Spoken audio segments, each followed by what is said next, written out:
Le lavoir tel qu'il existait au début des années 1900, d'après des cartes postales d'époque. Le lavoir était dans un très mauvais état en 2008 lorsque l'association ARP entreprit une restauration de 2008 à 2021.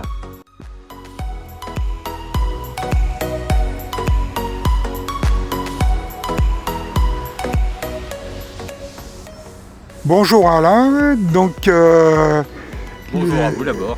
je vous remercie. Et donc le hasard fait bien les choses.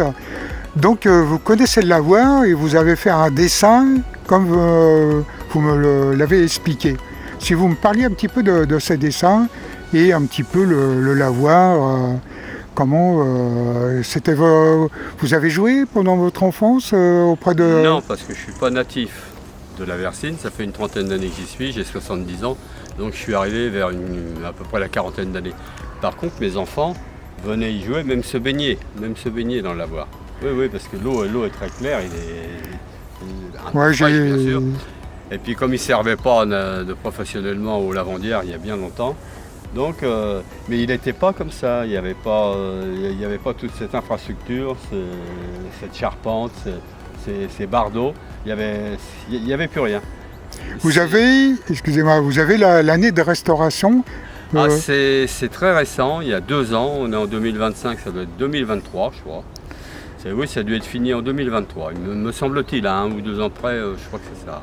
Donc la commune est sensible à son petit patrimoine alors. Voilà, via une association l'ARP, dirigée par monsieur Jean-Marie, dont je vous ai dit que j'ai oublié le nom malheureusement. Et puis il restaure un peu tout, il s'occupe de, je ne sais pas si vous avez vu le grand calvaire en bois là. Non, j'ai pas... Si vous y passez, si vous remontez un peu plus haut là, il a été restauré, il a été démonté et puis restauré.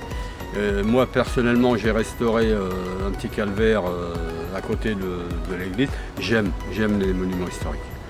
Alors vous me parlez aussi qu'à l'origine il y avait un petit appentis, un petit hangar derrière. Oui, comme vous pouvez le voir, je ne sais pas si vous le voyez ici. Voilà, c'était un deuxième... et l'eau du lavoir se poursuivait derrière. Il y avait un deuxième lavoir. C'était un double lavoir. Ah, le même lavoir, mais dédoublé. Et je ne sais pas ce qu'il remisait, parce que je ne suis pas bien renseigné là-dessus. Je ne sais pas ce qu'il remisait dans cette construction-là. Mais sûrement du linge, de la lessive, enfin des choses qui servaient sûrement aux lavandières. Et puis pour se protéger de la pluie sûrement aussi également. Je vous remercie pour ces précisions et puis donc à Alain, peut-être à une prochaine. J'espère bien, le hasard fait bien les choses. Bonne journée. Merci beaucoup monsieur.